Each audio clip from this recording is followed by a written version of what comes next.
another guy on, and it shows that like, oh, it looks like, it shows another guy on. I go, and then the blue dot as a notification is only because a homie has made a party.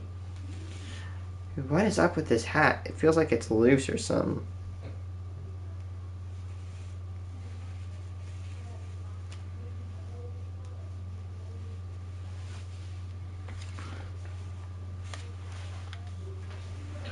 Let me get my character. Okay. Well, I'm pretty giddy today. I found a 1950 Philadelphia nickel, which are pretty rare. You don't find those bad boys a whole lot. Okay. So I wanted to react to this on stream. So apparently this guy's bringing in a really special. The video is called 19. Can you please stop advertising me, State Farm? I'm literally partnered with State Farm. One of my parents works for the headquarters of State Farm. You don't have to advertise me, State Farm. Anyway, so I'm reacting to 1944 Silver Penny. This is actually a wrong title. They've never made silver pennies in American history, if I'm not wrong. They're actually steel pennies. And yes, I do have those. I have a coin I think you might be interested in. Okay. It's a steel penny. Are you familiar with those? Yes, I am. Whoa. It's 1944 Steely. Steel penny. Okay, now, you might be saying that that's just a penny, okay? There's nothing special about it, but that's where you'd be very, very, very, very, very wrong about that. That's a 1944 steel, and if that is a legit penny, that bad boy will go for hundreds of thousands of dollars. If it is, it's in pretty good shape for a steel penny. A lot of steel pennies have corroded and have been just tarnished over the years. Although there are some people that actually restore steel pennies.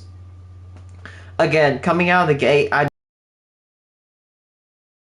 what people will do is they'll just paint over 1944 pennies, which 1944 pennies are very easy to get your hands on. In fact, it's the most common wheat penny cent out there, with about 1.1 billion made out of the 25.7 billion wheat pennies total. Yeah, it's the most common wheat penny year they've ever struck. So you really gotta be careful when you're looking at steel pennies, because this is one of the most valuable pennies you can actually sell on the market. And what people will do, what scumbags will do, is they'll just paint steel or chrome over a 44. So that it's really great to use a magnet. Which if you paint a 43 or 44 penny, you're just dumb. Okay. I'm not going to hide the fact that's an incredibly stupid move, because all you got to do to prove it's authentic most of the part is just use a magnet. That is really neat. I know there's less than 100 of them in existence. Exactly, there's like 40. There's less than 30 that exist. Okay. Less than 30, I yeah. don't pawn shop and I deal in a gazillion different things, so I can't know everything, even though my kids tell me I'm know-it-all. 1940 on 1 cent steel. Let's read it. In 1943, in 1943, with copper urgently needed for the war, the U.S. forced its make leaking cents with zinc coating. The one-year experiment resulted in a handful of steels accidentally being struck in 1944. True facts. So how it worked is that they put these little discs called platchets into the machine, and they fed it through a hopper. Now, in 1944, in January of that year, if I'm not wrong, there were a few 1940 not supposed to make steel 44s. However, just on accident, they struck there's a few steel planchets left in the hopper, right? And they actually ended up striking a few 44s in steel. And in the rarer case, they actually ended up striking some 43s in copper. 43 coppers and 44 steels are some of the most famous wheat pennies you can ever find, and they're some of the most expensive and rarest pennies out there. 44. It's estimated that no more than 100, probably, of both of the type of coins exist. For my 70th birthday. I know I don't look 70 years old, but I'm as old as this coin. It's amazing. This is a really, really weird coin. This coin isn't supposed to exist. It was, That's correct.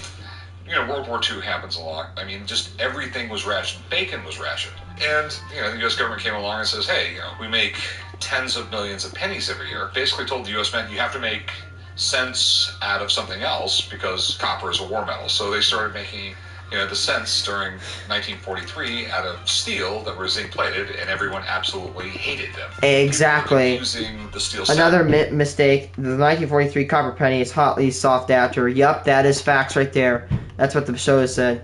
43 coppers are very expensive. In fact, I think they're like the top number, like top three most expensive cent or weak cents ever made. I think the most expensive penny or some most expensive pennies are 1793 hair, like you know, I don't know. But anyway, again, I don't want to be that person, but you really got to be careful when you buy these things because people will counterfeit the hell out of 44 steels. I mean, I'm not going to be a stereotyper and say that this guy's not credible, but he looks kind of like a common goer, you know, and he doesn't look like a professional, although I wouldn't mind people saying, oh, you don't look professional, or I wouldn't be offended if someone questioned my authenticity if I brought him a 44 steel set, because it's very easy to, oh, no. Well, it's very easy to counterfeit those coins. Like, all you gotta go is go to Lowe's, go to, get some paint, give me some gray paint and spray it. For a nickel or a dime. So in 44, we stopped making the steel pennies. But when you're making tens of millions of cents, you know, they were steel bends and stuff like that, and they think that, like, some of the blanks got, like, stuck in the corners and things like that. And when they were pouring them out into the machines, a few of these got made. This coin is one of the great mistakes of the U.S. Mint. And in general, when the United States Mint makes a mistake on a coin, that coin is going to be worth a lot of money. How much are you asking for this? $102,000. Yeah. That's cheap. I'm going to call on a friend. Look this thing over 100%. You know what I mean? You need to like get a lot. This is pretty amazing. I mean, it is slabbed, which is a pretty good sign to start off with. But again, slabs can be faked very easily. I would always check. Like, you need to get a microscope in. You need to check that thing.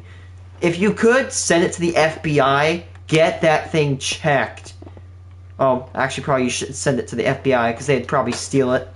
Because these aren't supposed to exist. 44 steel cents and the 1943 copper cents are probably the most famous errors of the 20th century from the United States Mint.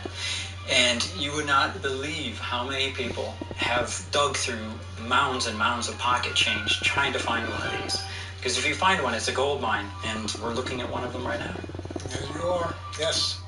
So how many of those actually got out into circulation? Wait. Well, Hold on. Rewind it. What did this say? because if you find one, it's a gold mine, and we're looking at one of them right now. There you are. In 2008, 1944 steel set coin sold at auction for $373,000. Yeah, that's pretty true. I was talking about the penny that was $800,000. I might have been wrong. I think the 2008 penny that was sold, I think that was the S Mint. Yeah, you can retire off of a 44 steel. You could literally find, if you find one in shiny condition, you may not have to work another day in your life if you're in like your 40s. Like, you could buy a house, buy a nice car, buy a house, furbish a house, and still have a little bit of money to use. So how many of those actually got out into circulation? Like 40. Well, that's a big question, because these were struck at all three mints. Philadelphia, Denver, and San Francisco. They struck, it was something like 2 billion cents in 43 and 44 at the three mints. And the total population of off-metal strikes is about 60. And most of them were struck at Philadelphia, like this one.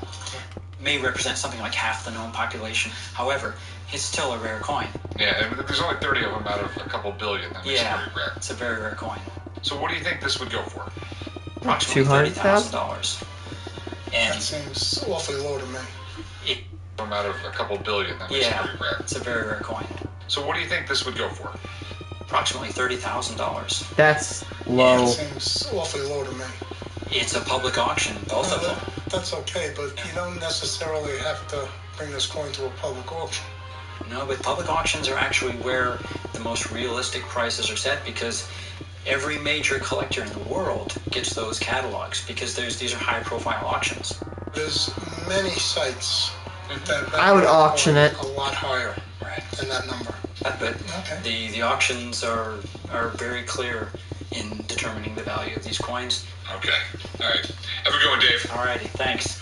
The value of 30,000 for this coin is extremely low.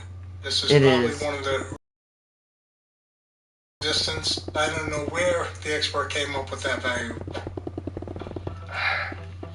It is what it is. If this thing, I would give you 25 grand for it.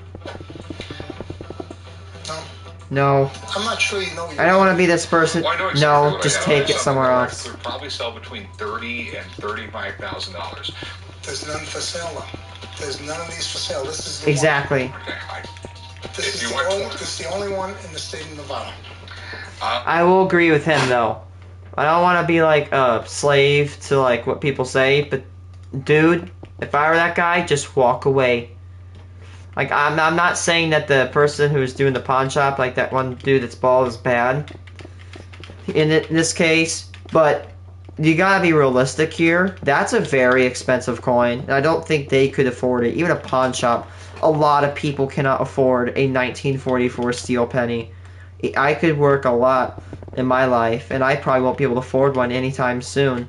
And again, I've been to pawn shops, right? I go through coins. I've handled thousands and thousands of coins. I've seen wheat pennies. I've seen VDBs, and if you're gonna ask me, I've seen a 1909 VDB penny before. However, the thing is that, well, I've never found a 44 steel cent because they are super damn rare. People will literally fight to the tooth and nail just to get their hands on a 44 steely. So again, yeah, just go to a different shop, in my opinion, and you will get a lot more money. Auction that thing off if you can. It's still what it is. What's the lowest you'd go? You know, I drop it down to the minimum that it's valued at about 75,000. Not going to happen. Then we will not be able to make a deal. And have a good one, though. Thanks for stopping by. GG's No though. problem. I think the offer of $25,000 is ridiculously low, but Again, I could call this guy really greedy, but I really don't blame him in this case. I mean, okay, let me put into numbers, right? There are 25.7 billion wheat pennies in total, right? If you take every penny that's been minted, the mint system since from 1909 to today have made roughly about 650 billion pennies. Probably all the way up to 700 billion pennies, right? That's a lot of coins, okay? That is enough pennies. You can circulate, I think, at least $50 worth of coins. You could circulate at least 50 to 70, even up to 80 pennies per person on Earth. That is a lot of pennies, okay?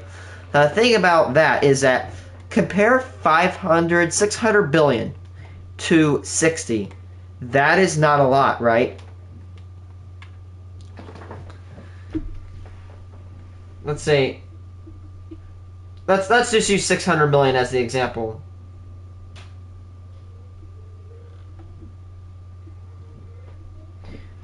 Okay, so if you took every single penny roll, right?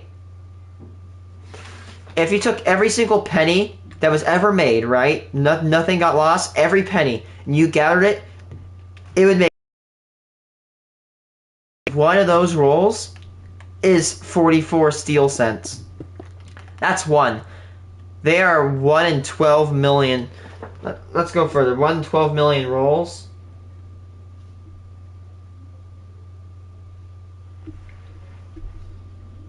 $60 divided by 600 million.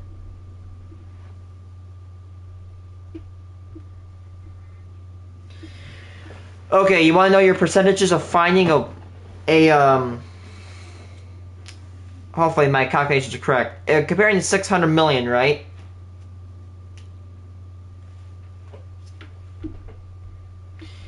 If there's 60 million pennies, your percentage chance is 0.00001% chance. That means every time you find a penny in public, it's a 0.00001% chance of actually being a 44 steal. That is low.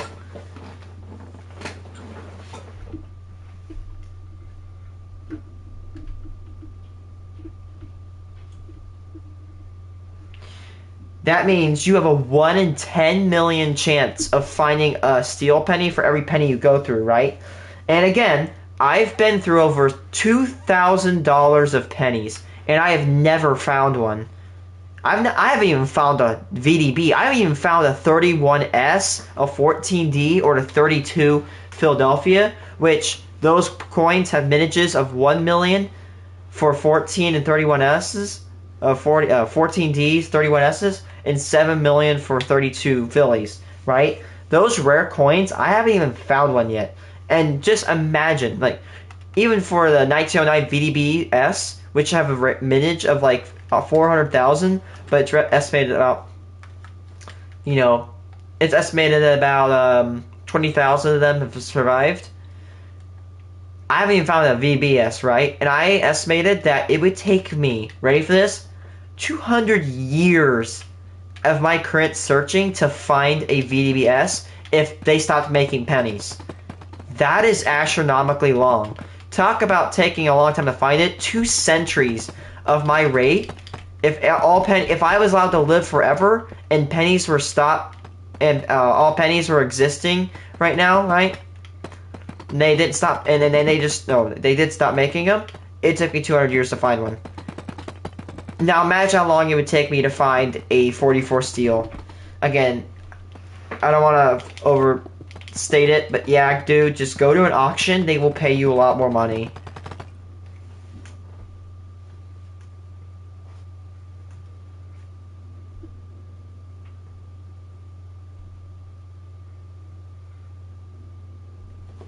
$44 pennies worth money. Vaping is controlling everything. Oh my god, please stop. Can't do anything without it. Just shut. Febreze. I don't know about y'all, but when it comes to working from home, I gotta have every part of my house clean. That means tidying up, then spraying my Febreze air mist. No. To make every room smelling fresh and clean. With that done, it's time to get to work. Do you have a 1944 penny? Most of these are going to be... Do I have a 1944 penny? Nah, I don't know about that, man. I don't know if I have a 44. I don't know if I have a 1944 Philadelphia. May not have that one, I don't think. I may not have a 44 wheat penny.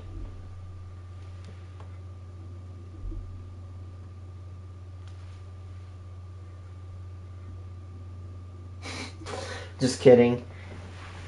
So fun fact about 44s, again, they're the most common wheat penny that I have. I have about 2,100 wheat pennies, about 2,100 wheat pennies, and 153, or about 9.4% of all those pennies are 44s. 44 S's, D's, and no mint marked pennies. 44s are everywhere. Everybody in America can get one 44, probably like 2 or 3 44s if you evenly divided them. That's what I like about wheat pennies. Wheat pennies aren't super duper rare. Like, their mintage allows everybody in the world to have one wheat penny per person. And again, you gotta realize that not everybody wants a wheat penny or really cares, right? which they're really common, and they. Do you have a 1944 penny?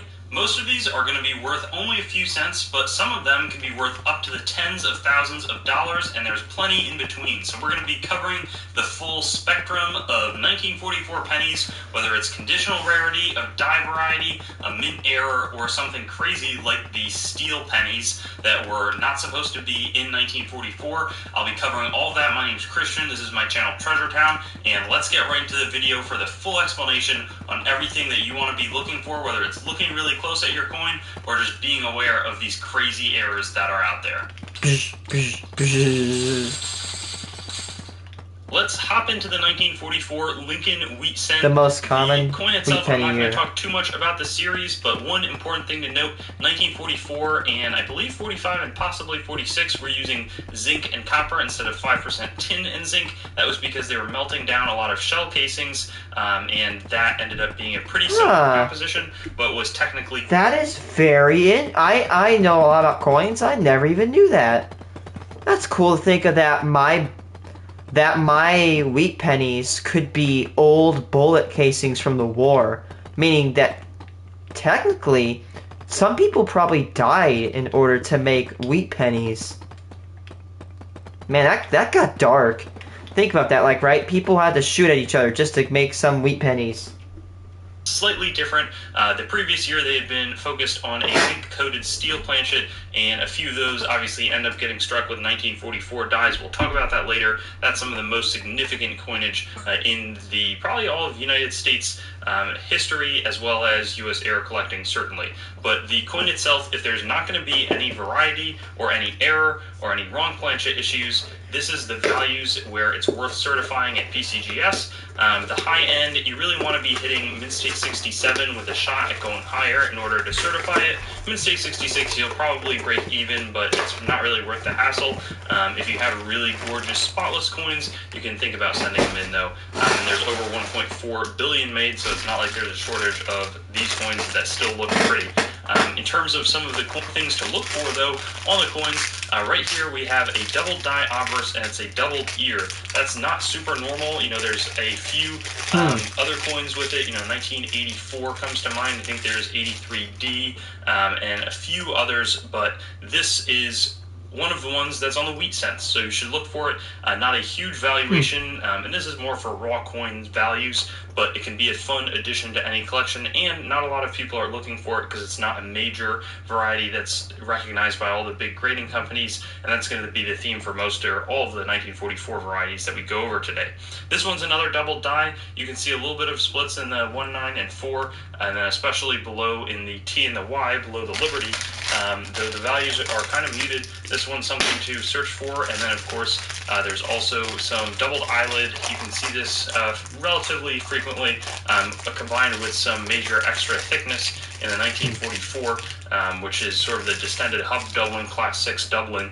That's not as easy to recognize, but when you have coins side by side, then you can definitely discern which ones are way extra thick compared to the others. And that also is present in this variety, which you can see the tilting, especially in the bottom part of the I, B, and E, as the letters are sort of distorted with that extra thickness, along with the date still. That's not as severe as some of the other ones. 1944D has some really incredible ones that you should be on the lookout for. Then there's this quadrupled, just to show the severity. You know, I didn't get every single double die obverse. A lot of them are going to be different variations on the doubled, or in this case again quadrupled dies all around the eyes. But this one is a good example where you can see not only a second but a third and fourth impression. The following coin is going to have a combination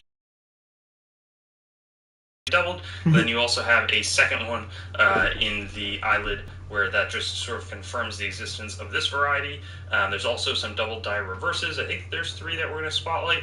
None of them are super major, but especially on uncirculated, they're easier to see. Where there's a small spread in the C and the N on the back of the coin.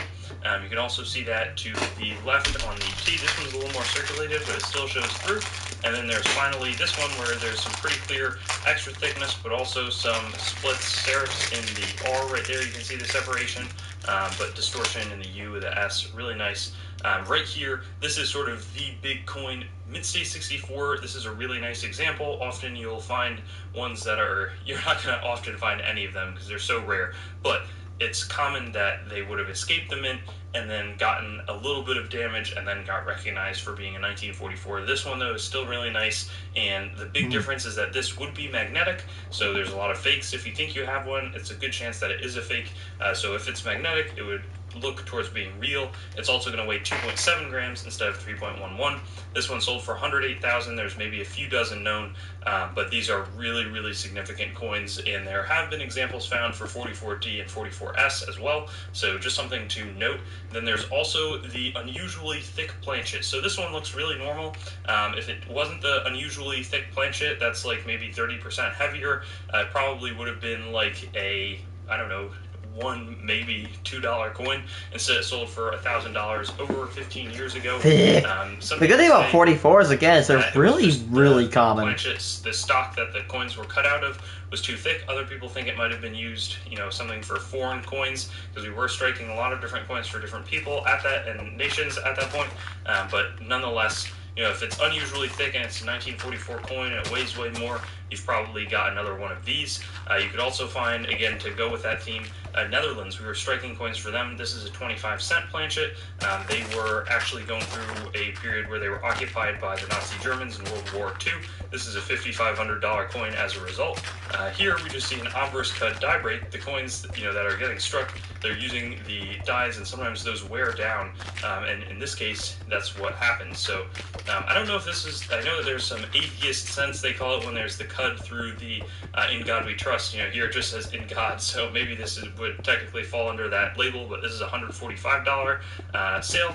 This one was just super interesting visually. What the hell? The metals sometimes that get mixed are not properly done, and this one's, I think, the visual eye appeal combined with the fact that that's really actually pretty cool led to a $400 purchase price for this one. And then lastly, this one was super worn, but it shows, this one, I don't know if it's a pocket piece. It probably was just being spent around either as a steel cent that people just didn't look at the date, but it wasn't actually one of the hyper rare sort of steel planchets, but instead was a dime. So this was silver, should have had the mercury dime impression on it, sold for $1,000 over a decade ago. So that brings us to the end of this video. Oh, so many lots of things silver to be penny. looking for. It shows the depth of the coin hobby, so many avenues to treasure hunt on the varieties, interesting things to just know about with the errors, and then something to just understand in terms of the context in which they were made. Really fun talking about it today, and I'll see you on some of my similar videos going forward. Thanks for watching the video. I'd encourage you to like the video, comment, and make sure to subscribe to my channel. And I also have Facebook, Instagram, Twitter, and some other social media platforms. You can also go to my main channel website, treasuretownYT.com, to learn more about the channel and sort of stay in contact. I also will eventually host all of these videos on coinsmetalscards.com, which will be both news, marketplace, and coin information. I do have the goal of eventually getting pretty much every US coin, date, mint mark denomination on the channel with a similar 57 Denver pennies worth money. With Capital One's top-rated app, you can access your accounts on the go. Shop online without exposing your actual card number to find the perfect pair. Plus, get alerts you can count on. Shop and bank confidently with Capital One. Hello everybody, Christian from Treasure Town here, and today we're going to be speaking about those 1957 D pennies. It seems like it's one of the most common wheat penny dates, and while most of them are worth a few cents, you really want to be on the lookout for the ones that have significant value potential and just rarity potential beyond that, because you can think about conditional rarity. There's also going to be errors which will be apparent if you have it, but there is a nice group of varieties, now not the most major, but interesting ones, where if you're looking closely on your 57D penny, there could be something there that is worth a bit more. So repunch, mint marks, double dies, that's what we'll be focused on. All of the above, including those errors and conditional rarities, giving you the full picture with clear photos and explanation and approximate values. So we'll head on over to the presentation to do just that. And in front of us is one of the most commonly found wheat pennies in 1957D. Here's a general wheat penny overview. If you'd like, you can pause to learn more about the series. Otherwise, we'll get right into the conditional rarity. And because it's so common, over 1 billion produced, I always feel like if I'm coin roll hunting or getting a wheat penny back in my change, it's going to be 1957D. And normally Mint State 66 red at PCGS coins are going to be worth grading for most of the wheat pennies. In this case, it's not. You really have to hit that Mint State 67 red designation or have some wild toning that we're not going to really cover in order to make it worth doing so, but that's going to be a virtually flawless wheat penny. There can be, though, a lot of upside with the varieties. This one is able to be graded at NGC or ANAX. It's Kaneka, Wexler, VP. It's not in the Cherry Picker's Guide, but it's a really nice double die obverse. You can see it in the Liberty over here, nice spread. Also some big time extra thickness in the date and the value. I feel like I found some 56 pennies that were like double die because the date was thick as hell. I felt like that was sort of the right range though, and it's something that you can look for, and that's going to be the case with a lot of these. Like this one is included in that, not in the VP, so the value is a little bit varieties plus NGC, so the values are a little bit more muted, but again, a little bit of extra thickness, really the place, maybe a little spread on the 9, but you can see in the bottoms of the R and the T, a little bit in the E as well, that there is some separation, and then lastly there's a few more on the double die side. At least there's a lot of other ones. You can see in the tops of the T, in the Y, and the B, all through the Liberty. Really, again, there's some nice value. And then here we have, it's paired with a replenishment mark, and I think that there might be some more in that case, and then a little bit of a spread over here in the RTY. Same thing going on this coin here. It's like slight separation on either serif. There's also this one, which you can see again a little bit on the inside of the 9, but really some separation on the outside of the R and the T, sort of through that area. You can also look for a doubled eyelid, so that's just what's going on right here. You can see the spread between the initial eyelid and then one that's just below it. Not a super flashy variety, but something that people still pay a little bit for, and not that many people are looking for. It's sort of a common one on the wheat sense. A lot of different dates have that. There's also a ton of replenishment marks. I'm pretty sure I just focus on the ones that you can get graded at NGC, and I think these values again are not for the graded ones, or maybe a graded one. I don't know. It could be tough to get your money back if you grade it at like Mint State 63. If it's like 66 red, it's probably going to be worth it. Maybe sort of borderline 65 red. So here, clear separation. I really like how that looks towards the top, sort of northeast, southwest. Maybe the initial punch didn't quite take, so I had to punch it again and not waste a die. This one, I actually own one of these. Has a really nice spread sort of to the bottom left, nice. So the whole south-southwest direction. And then you also have this one, which is sort of a little bit more minor, but pretty similar in terms of how it presents. This repunching is also sort of pretty thick, maybe a slight tilt as it gets a little bit back, and in the south you can see a slight bit, but it's not super apparent. And then you also have here where it looks like there's a little bit of a tilt. You can see the protrusion from the left part west side of the mint mark. And then this one, again, more it not super delineated, but similar to that second and third repunching that I showed you. And there's also some interesting errors. This one is a double denomination. It originally was struck as a dime. A dime? Instead of It's leaving an them in the SC. bag, the dime ends up between the dies of the pennies and receives a really strong strike. In this case, that doesn't quite, eliminate the E pluribus from the dime reverse, doesn't quite eliminate FDR, but it's better than some other dimes I've seen. This sold for $6,300. There's also this one. A lot of major struck on a washer. It's probably just a function of how many were struck. $7,500 for this one that got struck on a washer. Really interesting composition and high price. And then this one was struck 75% off center, but still had the date. Somebody paid $310 for it. I think, obviously that's, if it had just been 75% off center and the penny wasn't even guaranteed to be a wheat penny, would have been a lot lower of a price. So that brings us to the end of today's video. So many different repunchment marks to look for.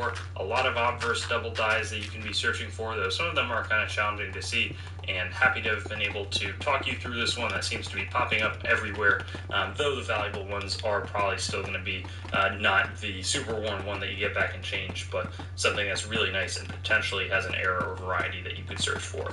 Thanks for watching the video. I'd encourage you to like the video, comment, and make sure to subscribe to my channel. And I also have Facebook, Instagram, Twitter, and some other social media platforms. You can also go to my main 1958 D pennies. These are the last wheat pennies they ever made. Wireless Yada Yada has Carol feeling blue. What's Carol to do? Metro can cut the Yada Yada for you. No contracts, no credit checks, no surprises in I sight. can't Get buy wireless this. without I'm the broke. pressure. Switch to Metro tonight. Hello everybody, Christian from Treasure Town here, and today we're going to be speaking all about the 1958D wheat penny, and a lot of these are just going to be worth a few cents. They're really out there a fair amount, and There is. These value as a wheat penny is going to be like 5 cents, but there's a good bit of upside beyond that, and that could be because of a conditional rarity, or more likely an error or a variety. So I'll be covering some of those highlights in a presentation. Let's head over there right now, and I'll explain just what I'm talking about. And now we get to the 1958D Lincoln Wheat Cent, the last coin in the folder, because normally the D comes after the no mint mark Philadelphia coin. So pretty much the last coin in the wheat penny series from 1909 to 1958 before they switched into the Lincoln Memorial. You can pause this. It's got one of the most, I think it's got the most valuable penny. With it, yeah, the 55 double tie obverse, which is the most rarest.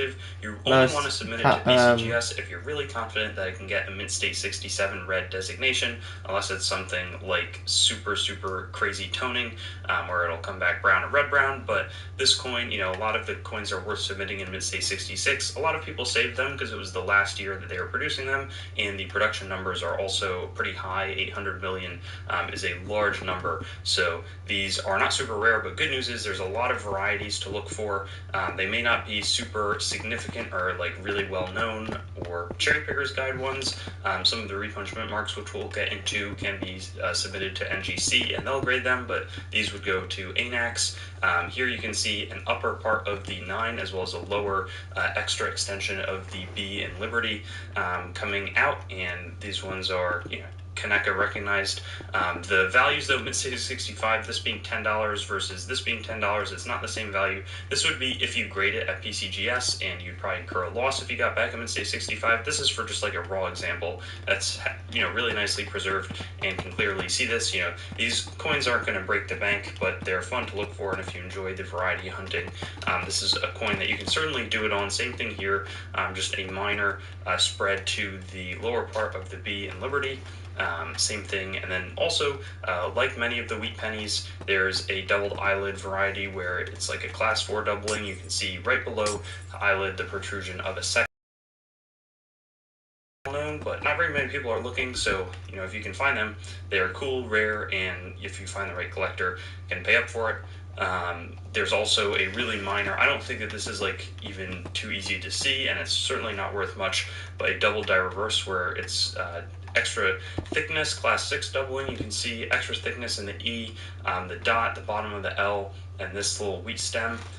It's not super visible. I think the best thing to search for on these is going to be the repunchment marks, and there are dozens, you know, there's tons of them out there. I selected the 3 that you can certify at NGC.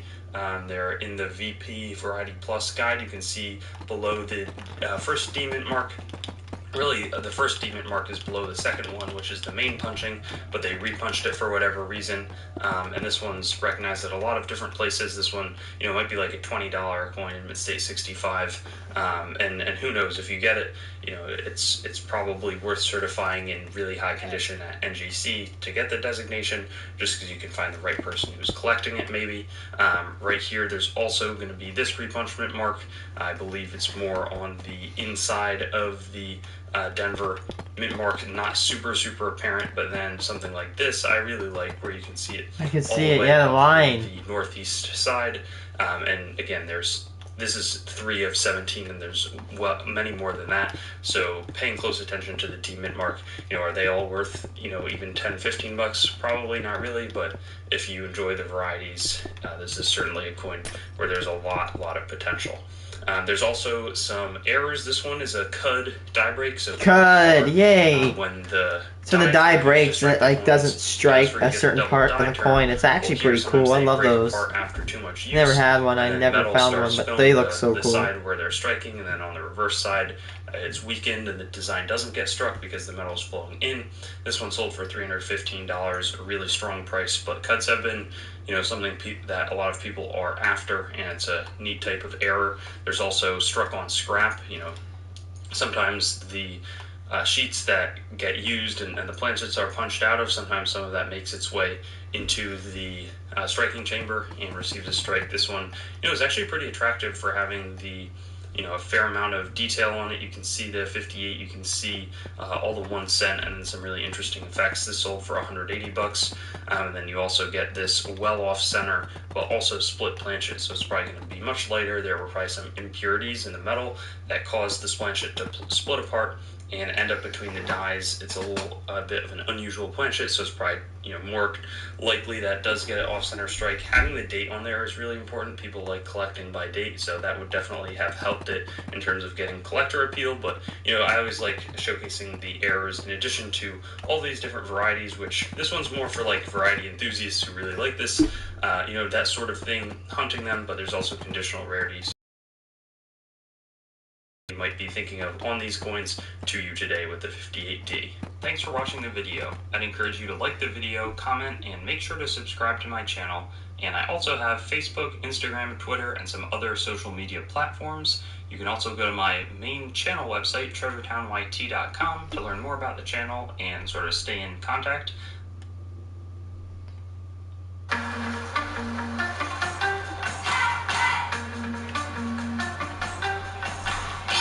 Is there a playlist about wheat pennies?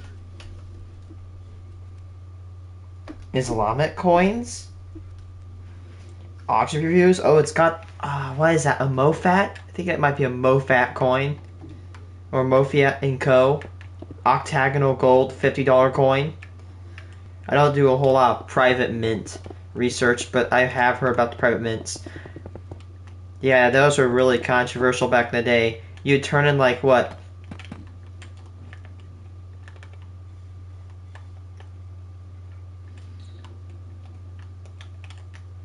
You would turn in like, what, let's say a nice $50 of gold, and you'd get like $4.90 in return. So you literally lose money.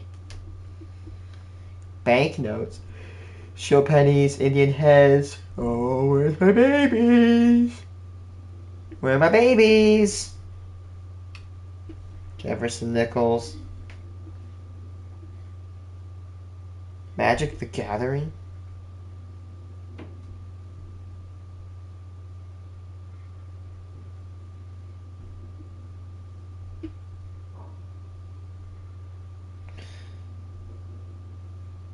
Indian head sets, Lincoln sets, Mercury dimes.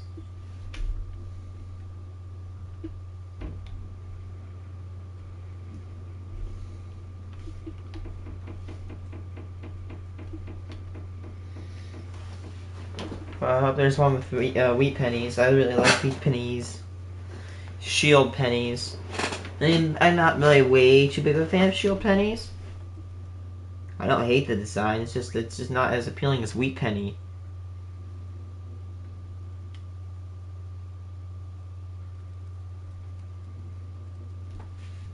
My eyes hurt, I don't know why.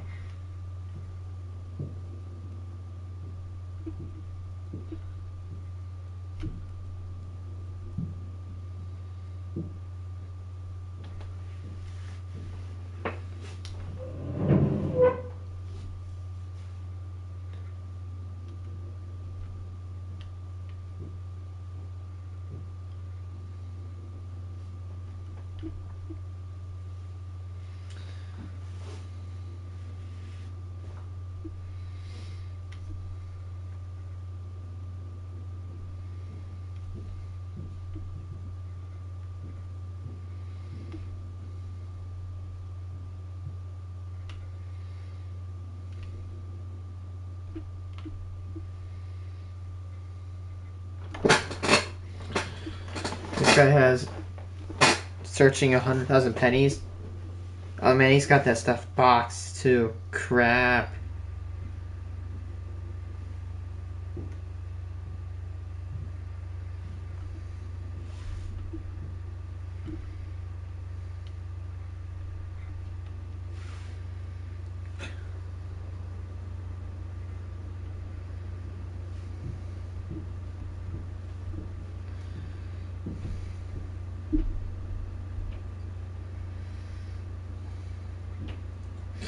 The $50,000 controversial mule penny. I've heard about these. People say that exists, but some people say it doesn't. Mule 59 penny. Febreze. Hi, I use Febreze Fade Defy Plug. And I use this. Febreze has a microchip to control scent release, so it smells first day fresh for 50 days. 50 days? And its refill reminder light means I'll never miss a day of freshness. Febreze Plug. Hello everybody, Christian from Treasure Town here, and today we're going to be talking about pennies and the most interesting penny maybe out there. Some people would disagree, but in my hand I have a Lincoln Memorial penny, which was produced from 1959 to 2008, call it, and I have a wheat penny, which was made from 1909 to 1958, but one coin is out there, and it's actually subject to a lot of controversy. That's basically a marriage, or I don't know how you would say it. They call it a mule in coin terms, but where you've got the front is like the normal Lincoln penny that you know, but the back is a wheat penny, but it's in 1959, which theoretically should have Lincoln Memorial on the reverse of the coin. Instead, it's got those wheat ears, and like I said, there has been some controversy with certain important people saying that it's real, grading companies not saying that it's not real, but also struggling over time and not being fully ready to commit to saying it's a completely real coin without the grading companies. And despite that sort of shrouding mystery around it, it's still selling for tens of thousands of dollars. So we're going to jump in to a little history and think about really what is this coin, what makes it so special, are there other coins like it? So far it's one of a kind. You know, what could the process that somebody would have had to do to fake this type of coin?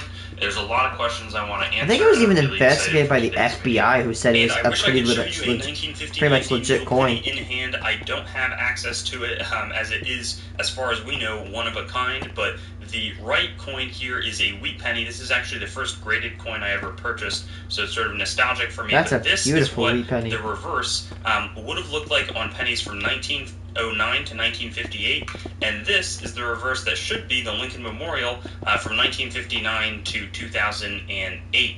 And instead, what you have is a coin that has the obverse, dated 1959, but then it has this wheat reverse. And so that's the big distinction that we're talking about. And with that being said, now we're going to go to a presentation, and I'll walk you through sort of what that really means. This video is sponsored by Whatnot, the fastest growing live stream shopping and auctions app for your collectibles, including coins and paper money. The video.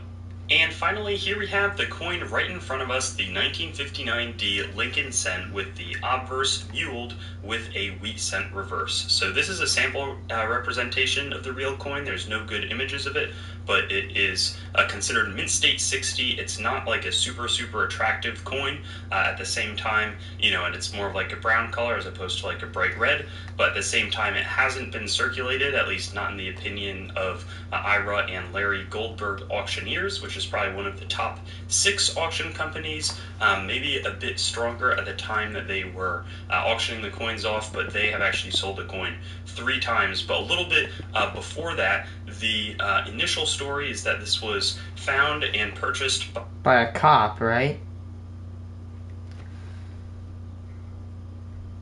Why didn't it restart my video? Hello everybody, Christian from Treasure. Each of those 2 nights, I'll be selling a ton of... It's not in the opinion of Ira and Larry Goldberg auctioneers, which is probably one of the top 6 auction companies, maybe a bit stronger at the time that they were auctioning the coins off, but they have actually sold the coin 3 times. But a little bit before that, the initial story is that this was found and purchased by Leon Baller, a retired police officer in 1986, who had discovered the oddity, basically, and he actually sent it to the U.S. Treasury in 1987 for authentication, which was a good move to do from his perspective. I think that the grading companies, you have to remember, were just sort of starting out at that point. So you'd probably go through the official government to see what is going on with the coin. And the Treasury said that they had microscopically examined the coin in the Forensic Services Division in Washington, D.C., and their opinion was that the coin is genuine. So they said it was real. He then sold it to Heritage, at that point Heritage Rare Coin Galleries, and then they sold it to a private collector and had placed it. I'll get into a little bit more of the auction history, but I just want to take you back, remind you. So 1909 to 1958, you have this copper wheat cent, if you don't pay too careful attention to the backs of those coins like I showed before. And then you switch over. It's the same obverse design, but the Lincoln Memorial cent on the reverse. And then here, again, is our coin, but I want to focus on these auction histories. So for the timeline, in 2002, it gets resubmitted to the Department of the Treasury, which was quite risky because if it's considered a counterfeit coin, they would hold on to it and take it away from the owner just because it's, a counterfeit piece of coin and shouldn't be in public hands. They take that very seriously. This is U.S. money after all. That is still, you could spend this coin theoretically for a cent, but it was returned genuine.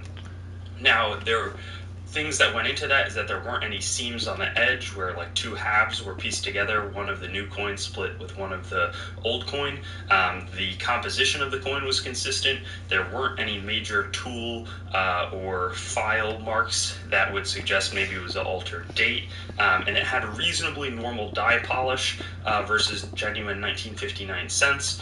Some say that they think the die polish is a bit too much, which could be suspicious, but the hope is that given that there's a lot of people doing die studies of the coins, and the dies are basically the devices that are used to then hit into the blank planchets and impress, maybe they do tens of thousands of coins from one pair of dies, one obverse and one reverse die, and often there's little inconsistencies, maybe the tiniest chip or a little bit of a filing mark, but there's different ones overall. So the hope is that they can pair up the right die for both the reverse and the front of the coin. But because of the general oddity, PCGS and NGC said that they didn't want to grade it. They also submitted it to ANAX. They said that they didn't want to grade it. They just didn't feel like they have full confidence to back the value of the coin. But people are still interested in owning this, especially given its pedigree as being confirmed by the government as real. So Ira and Larry Goldberg Auctioneers has handled this coin 3 times, the most recently being in 2019, but they initially sold it for $48,300. It then sort of in the post-08 struggling market went down to $27,000, but bumped back up to $50,000 in a more recent 2019 sale. But at this stage, it's going to be pretty interesting to see what happens with the value of this coin if it comes up for auction again. Do people still have the appetite to pay big money for coins that might not even be real? At the same time, I wonder what the value would be if this was confirmed, because the wheat cent is an iconic U.S. coin, as is the penny in general. So to have a mule, you could see up to a 4x in that price, I think. Just because people are going to be willing to pay for coins that they have, a very iconic wheat cent reverse, a very iconic general 1 cent denomination, and this would immediately be the mule king of those. There's some really interesting sort of double denomination mules with, Lincoln on the obverse, some dime reverses, but I think that this is even maybe more classic. Those have sold sort of in the $50,000 to $140,000 range, and this one I think could sort of top that off, probably not by too much, but I think that there would be some interested collectors, museums. But in any case, great to talk about this coin, and I'll be doing a... I'm gonna take a break. My eyes hurt. I don't know if it's the screen or because I sit here for hours and it doesn't hurt, but now it's just like it hurts out of nowhere. Sorry guys, I'll take a break. Bye.